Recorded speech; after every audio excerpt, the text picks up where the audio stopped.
Happy Thursday, guys. Today's home workout is a running clock workout where we're gonna do intervals of sit-ups and air squats. So 10 minutes total. Make sure you just leave your clock running. First 2 minutes, you're gonna do sit-ups. Next 2 minutes, we're gonna do air squats. Then we're gonna go a shorter interval, reduce 30 seconds from each, go 90 seconds. Then we're gonna go 1 minute and then 30 seconds to finish it off. So the goal of this workout, guys, is really to find kind of 4 different paces, and those paces are gradually getting faster, where our intensity is getting faster. So during the end there, you should be really pumping those air squats and sit-ups out. In the beginning, you should be really paced out for those first 2 minutes. So kind of want to go maybe 80-85% with those 2 minutes, then 85 to 90 for 90 seconds, 90 to 95, and then 95 to 100% pace at the end there.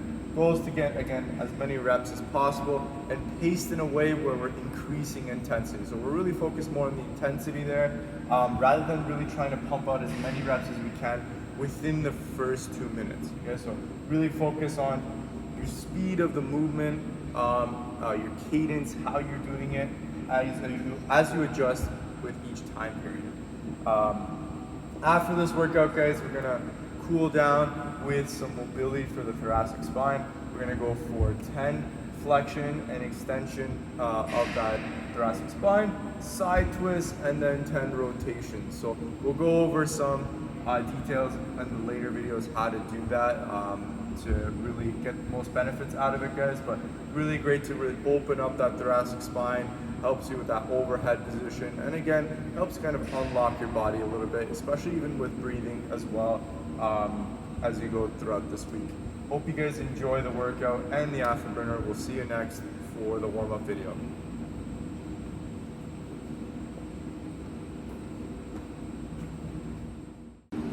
Okay, so for today's warm-up, guys, we have 2 rounds, 30-second alternating Spiderman lunges. So we're gonna go at a pace here just to get comfortable, get ourselves loose. For those alternating Spiderman lunges, we're getting into that push-up position, bringing that foot beside our hand, keeping it nice and flat to the floor, and then dropping that elbow down as much as we can, and then switch sides and do the same thing on the opposite side. We're going for 30 seconds here. Don't rush them, just kind of feel yourself out, feel those hips out, hamstrings, as you do them. After those 30 seconds, we're going for alternating Superman arm and leg raises. So coming down to the floor. Here, we're lifting our left arm and our right leg as high as we can, then back down. Then the same thing with the opposite side. We're trying to squeeze that cross-body kinetic change there, with really trying to keep our elbow and our knees locked out as we do this. So we don't want to see you guys try to bend your elbows into it or your knee into it. I want you to keep everything nice and straight and tight as you do them. But again, go at a warm-up pace just to feel it out as you go throughout those 30 seconds. Once you're finished with those, we're going to go for 30 seconds of burpees at a nice slow pace. So again, chest comes down to the floor, come up, shoot those legs through into that squat, jump up and clap at the top. You're going to be going for 30 seconds here. Don't go fast, just kind of feel it out. Those 3 movements, we're going to do them for 30 seconds each, back to back, for 2 rounds here, just to get ourselves warmed up, open up those hips, feel that back out, get ourselves ready. After that, we're going to go into 2 rounds here. We're going to go into 15 Deadbug arm raises and 5 plus 5 Arnold presses. So we're only doing 2 sets here just for activation in our back here, guys, and in our core. For those arm raises, guys, I want you guys, if you feel comfortable, use a weight for this. If not, you can just do it with your hands as well with no weight. That's totally fine. Just try to make sure you're really tightening up that core and you're keeping everything from the base of your neck or your neck all the way down to your tailbone nice and straight and horizontal to the floor. So we're going to get into that dead bug first. So legs nice and straight and together. have an object, you'll hold it in between your hands there, and then we're just going to drop that object down and then back up again. As we're doing this, guys, we're keeping our core in that same consistent position, nice and tight. And as we're pulling that object up, we're using our lats to pull it back up again. We're going for 15 reps there. Once you finish those 15 reps, we're going into some single arm Arnold presses. So with these guys, we're gonna try to really feel that rotation in our shoulder blade as we do this. So you're gonna grab that object, you're gonna hold it, instead of in a front rack where we're elbows up and that those fingers are perpendicular to our body, we're gonna go parallel to our body. So kind of in a curled position, starting close to our body with that weight, dumbbell, supine, whatever weight we have. And then from there, guys, we're gonna twist that elbow out and lock out at the top as we do that press. Then we're gonna do the same thing in reverse. So elbow in, twisting that fist in towards us, keeping it parallel to our body, and then pressing back up again. So again, really try to focus on that activation in the back. If you don't have anything, you can also use like a broomstick as well if you don't really have any like weights to use. This is perfect to do with a broomstick. Just make sure you don't clock yourself in the head as you do it. But really feel this, again, going with that fist facing towards you, and then we're twisting as we go up and locking out and squeezing those shoulder blades together.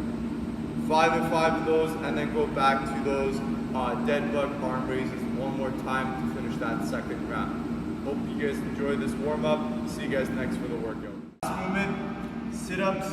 Again, guys, if you have an ab mat, great, you can use one, or if you want to roll up a sweater or a t-shirt to use as an object underneath your lower lumbar, this will allow you to open up that range of motion a little bit more in your sit-up. So again, with those sit-ups, guys, what I want to see, all the way back, chest, or the shoulders touch the floor, hands can touch the floor on the way up.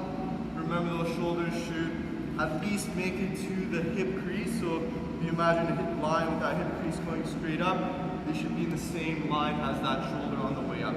I don't want you guys to be back here finishing your sit-up. I want you to be all the way through with your back and chest up nice and tall. So again, one more rep here, coming up, really tall, passing that hip plane. Going into those air squats next. So air squats here, guys.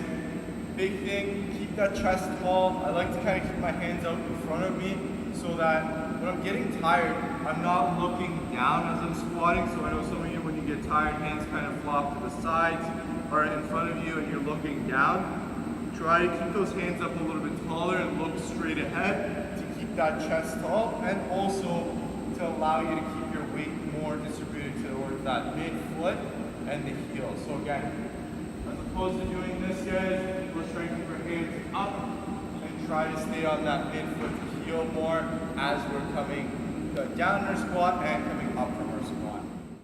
All right, guys, we're here for the Afterburner. We're gonna do some thoracic mobility here. So find yourself a ball or something that's soft that you can kind of rest your back on and almost arch over it. Don't pick something too hard there. It's going to feel painful in the back. That pivot point, we want it to be at the middle of our back. So we're going to use that object to pivot at that point. So I'm going to use this med ball here. I'm going to lie back onto it. I'm going to try to pivot at that middle point of my back. From here, once I'm in that arch position, I'm going to get my arms overhead, so behind my back, the back of my head, I mean. From here, we're going for 10 flexion extension reps here. So we're going to kind of let ourselves go back, extending as much as we can, and then pulling back in as much as we can. We're going to be doing 10 reps here, nice and slow. Again, these are not for time or anything like that. We're just trying to open up that back and that thoracic spine there. From there, we're going to go into some side twists. So same position. This time we're going to kind of bring our elbow towards our hip and then back in again, and then switch and do it on the opposite side. You'll notice that you'll feel tight on those lats. You might need to work on a little bit more mobility in that section if you need to there. You find that you're really tight when you're going down, especially on the opposite side. But we're going to go again, 10, as you're in that arch position, okay? Once you're done that, we're gonna go for rotations to finish off. So still again, mid-back is that anchor point there. You're gonna twist and look towards the floor, back into that center position, same thing, twist, and always try to move that whole upper body towards the direction that we're twisting towards. So 10 reps of everything, guys. Take it slow. You can use a pillow. You might need to stack a couple of them. Make sure it's not too hard on your back. And you're putting that, you're twisting at that middle point of your back there. That'll be where your thoracic spine meets. So make sure it's at that point there. Other than that, guys, hope you guys enjoy the mobility in the WOD. We'll see you guys tomorrow for the next workout.